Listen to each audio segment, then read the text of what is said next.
Good morning 11 class. आज हम business study का चैप्टर नंबर 3 पढ़ रहे हैं। उम्मीद है आप लोगों को इसके पहले के फर्स्ट चैप्टर और सेकंड चैप्टर के बारे में बढ़िया जानकारी मिल गई होगी। आप लोगों ने उसके क्वेश्चन आंसर अंडरस्टैंड कर लिए होंगे। अगर आपको कोई भी प्रॉब्लम अगर आई हो तो आप मुझे मेरे यूट्यूब चैनल पर कमेंट कर सकते हैं। आज हम चैप्टर नंबर 3 के बारे में पढ़ रहे हैं कि प्राइवेट, पब्लिक और ग्लोबल इंटरप्राइजेस क्या क्या होता है। अब यहाँ पर इंटरप्राइजेस की बात की जा रही है तो हमारे क्या होते हैं कि कुछ अलग अलग सेक्टर यहाँ पर बने हुए होते हैं। बिजनेस के ऑर्गेनाइजेशन यहाँ पर हमारे पास होते हैं, जिसको हम बोलते हैं private sector, public sector, joint sector और मल्टीनेशनल और ग्लोबल इंटरप्राइजेस। ठीक है, तो मैं आपको इन सब के बारे में जानकारी यहाँ पर डेली दूँगा। एक एक टॉपिक को हम डेली ख़त्म करेंगे। ठीक है, तो सबसे पहले आज हम बात करते हैं कि प्राइवेट सेक्टर क्या होता है। प्राइवेट सेक्टर के बारे में आज हम आपको बताने जा रहा हूँ। तो प्राइवेट सेक्टर जो होता है कि जैसे नाम से ही समझ में आ गया होगा कि जब कोई उद्योग या व्यवसाय किसी निजी स्वामित्व के हाथों में रहता है तो उसे हम प्राइवेट सेक्टर कहते हैं। निजी क्षेत्र वह होता है जिसके अंतर्गत निजी उद्योगपति, व्यापारी और गैर व्यापारिक संस्थाओं द्वारा स्थापित एवं संचालित औद्योगिक, व्यापारिक एवं वित्तीय संस्थाएं आते हैं। संसार के सभी देशों में निजी क्षेत्र के उपक्रम पाए जाते हैं। जैसे भारत में कृषि व्यवसाय तथा अनेक लघु एवं बड़े उद्योग निजी क्षेत्र में आते हैं। जैसे निजी क्षेत्र के उद्योग का व्यवसाय लाभ की भावना के आधार पर संचालित होता है, किंतु इन पर सरकारी नियंत्रण भी अवश्य होता है। पूंजीवादी अर्थव्यवस्था के ये प्रत्यक्ष उदाहरण हैं। संक्षेप में निजी क्षेत्र से आशय ऐसे क्षेत्र से होता है जिसकी व्यापारी एवं उद्योगपतियों द्वारा निजी तौर पर उद्योग धंधों की स्थापना की जाती है। हमारे यहाँ अलग अलग सुप्रसिद्ध उद्योगपति हैं, जैसे Lakshmi Mittal, Reliance group, Wipro, Tata, Birla, Bajaj, Tempo limited, Satyam computer एवं सेंचुरी टेक्सटाइल आदि द्वारा स्थापित उपक्रम निजी क्षेत्र के अंतर्गत आते हैं। भारतीय शुद्ध घरेलू उत्पाद का 80% से अधिक उत्पादन निजी क्षेत्र द्वारा किया जाता है। तो हमारे यहाँ प्राइवेट सेक्टर काफ़ी ज़्यादा है, जो हमारे टोटल जीडीपी का, यानी कि हमारी जो घरेलू उत्पाद, शुद्ध घरेलू उत्पाद जो है उसका 80% जो है वो निजी सेक्टर हमारे यहाँ उत्पादन करता है।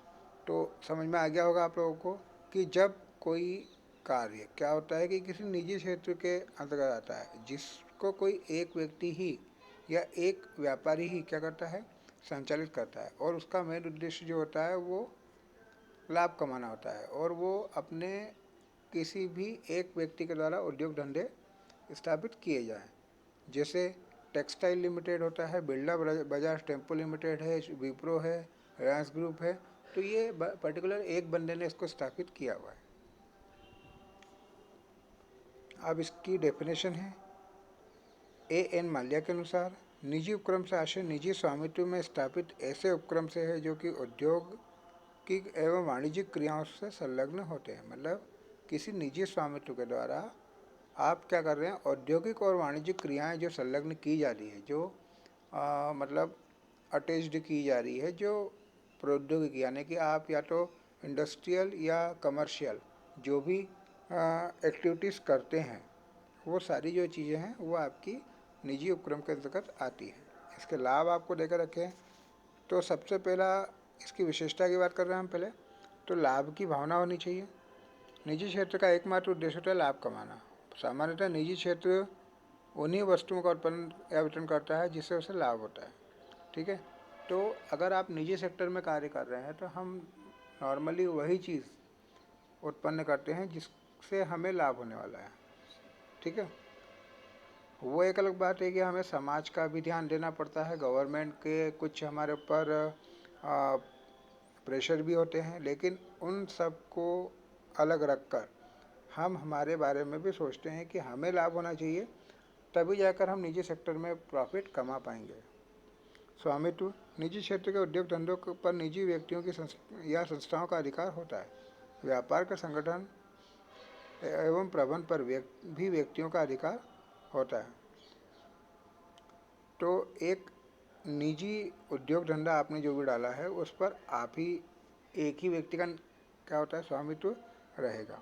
मृत्यु वैधता, निजी क्षेत्र में उत्पादन के साधनों का सूझबूझ एवं दूरदर्शिता पूर्वक उपयोग करने से मितव्ययिता रहती है। मतलब मितव्ययिता का क्या मतलब होता है कि यहाँ पर बड़ी आसानी से कार्य हो जाता है, क्योंकि आप निजी क्षेत्र के उत्पादन के साधन, मतलब आप जब खुद ही व्यक्ति काम करेगा तो वो सारी चीज़ों को सूझबूझ और दूरदर्शिता के साथ इसका उपयोग करेगा। मतलब कि किसी भी चीज़ को अंधाधुंध यूज़ नहीं करना है, ज़्यादा यूज़ नहीं करना है, समय समय पर उसका यूज़ करना है, सही तरीके से उसका यूज़ करना है। तो उसके कार्य, उसके बिजनेस में उसकी जो फ्लेक्सिबिलिटी, जो मितव्ययिता है वो बनी रहती है। उसके बाद पूर्ण स्वतंत्र होता है व्यक्ति।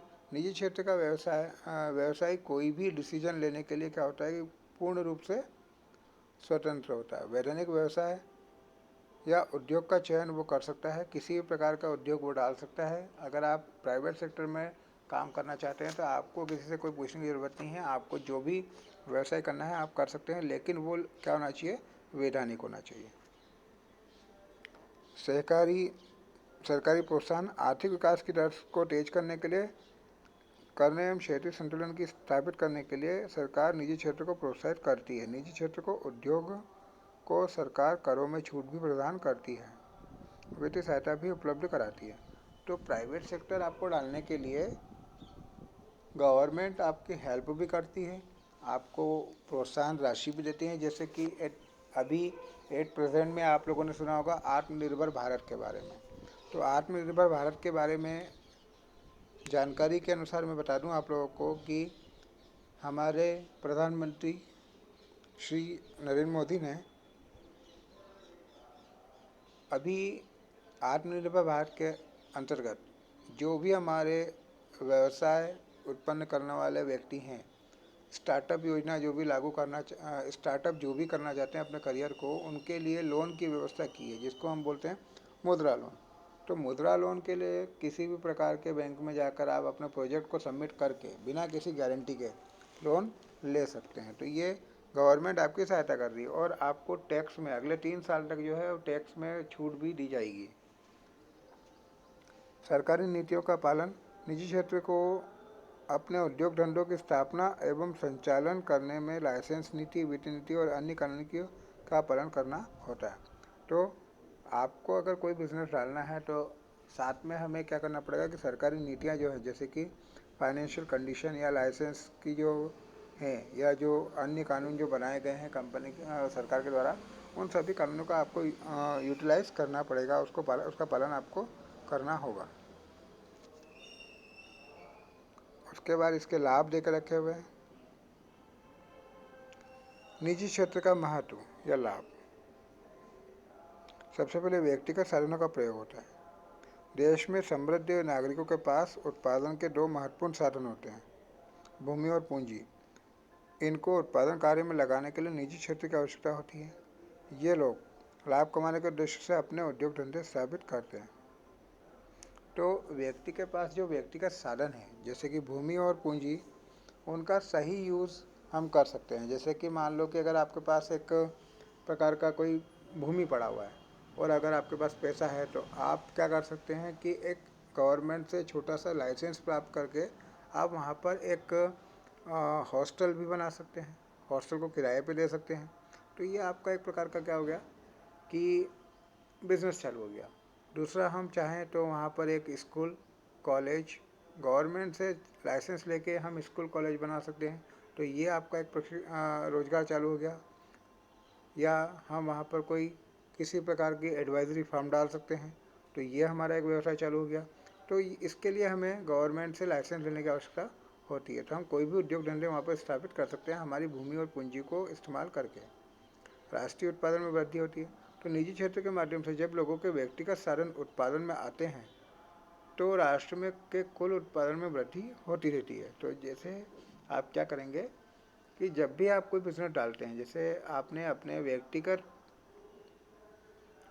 जो भी साधन थे आपने उत्पादन में लगा दिए, तो उससे क्या होगा कि 10 लोगों को और रोजगार प्राप्त होता है।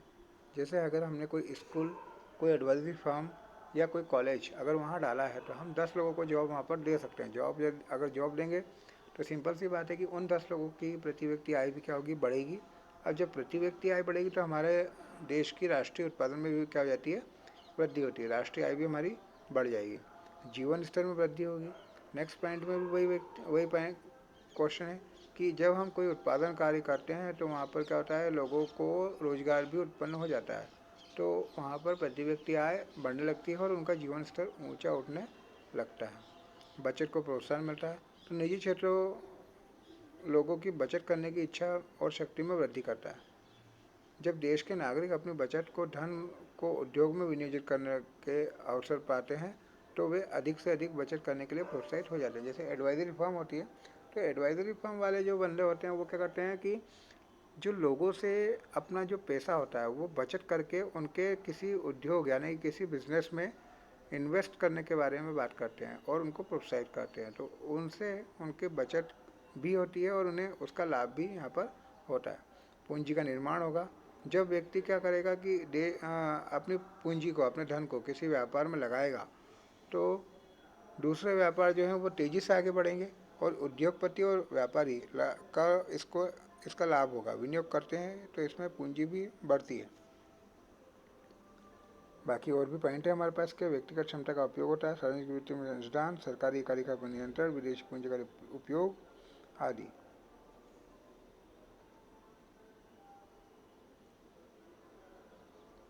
इसके दोष है पर कुछ इसमें कुछ लाभ होने के निजी सेक्टर में हमें बहुत सारे लाभ होते हैं, लेकिन उसके अलावा इसमें कुछ दोष भी पाए जाते हैं, जैसे कि आर्थिक असमानता में वृद्धि।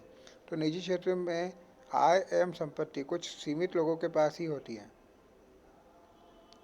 इससे आर्थिक असमानता में वृद्धि हो जाती है। अमीर और अमीर हो जाता है और गरीब पिछड़ता जाता है। जैसे एक एग्जाम्पल हमारे यहाँ क्या होता है कि जो एक अमीर व्यक्ति है वो किसी व्यक्ति को अगर काम पे रखेगा तो वो गरीब व्यक्ति को काम पर रखता है, तो उससे वो काम ज़्यादा लेगा और उसको सैलरी कम देगा, तो उससे क्या होता है कि उसका शोषण हो रहा है। ठीक है, तो यहाँ पर जो अमीर व्यक्ति है उसे उसके पास तो पैसा आ रहा है, लेकिन एक दूसरा जो बंदा है उसका सिर्फ शोषण हो रहा है, वो लंबे समय कार्य करके कम पैसा ही कमा पा रहा है। तो यहाँ पर आर्थिक समस्या में वृद्धि आ जाती है, क्योंकि गवर्नमेंट भी क्या करती है कि उन्हीं सेक्टर्स को ज़्यादा बेनिफिट दे रही है जो प्राइवेट सेक्टर हैं। तो जो गवर्नमेंट सेक्टर की जो जॉब्स होती हैं, तो गवर्नमेंट सेक्टर के जो बिजनेस होते हैं वो ज़्यादा पनपते यहाँ पर नहीं है। वर्ग संघर्ष को जन्म होता है। निजी क्षेत्र का व्यवस्था संबंधी दोष वर्ग संघर्ष को रोक देता है। इसके फलस्वरूप हड़ताल और तालाबंदी हो जाती है। सामाजिक संतुष्टि का अभाव पाया जाता है। इस व्यवस्था में अधिकतम सामाजिक संतुष्टि का अभाव पाया जाता है। तो वर्ग संघर्ष की अगर मैं बात करूँ तो क्या होगा कि जो कर्मचारी वर्ग होता है, कर्मचारी वर्ग को क्या करते हैं कि गवर्नमेंट जो होती है निजी सेक्टर के थ्रू निजी सेक्टर को ज़्यादा पावर दे रखते हैं वो लोग, तो यहाँ पर कर्मचारियों का शोषण हो रहा है। अब कर्मचारी जो होते हैं वो उस शोषण के फलस्वरूप या तो हड़ताल कर देंगे या तो वो तालाबंदी कर देंगे, यानी कि बिजनेस को बंद करवा देंगे। तो ये भी एक चीज़ होती है, सामाजिक संतुष्टि का अभाव पाया जाता है। तो यहाँ पर क्या होगा कि कोई भी प्राइवेट सेक्टर जो होते हैं उनका मेन उद्देश्य जो होता है वो सिर्फ लाभ कमाना होता है। इससे क्या होता है कि सामाजिक संतुष्टि पर वो ध्यान नहीं देते हैं। जैसे पर्यावरण हमारा जो है वो निजी सेक्टर के द्वारा ही खराब होते जा रहा है। लगातार इसमें हमारे यहाँ जो है ग्लोबल वार्मिंग बढ़ती जा रही है, लगातार हमारा तापमान बढ़ता जा रहा है, हमारा वायुमंडल खराब होते जा रहा है। तो ये निजी सेक्टर के कारण ही ये सारी चीज़ें हो रही हैं। अधिकतम लाभ से प्रेरित उत्पादन।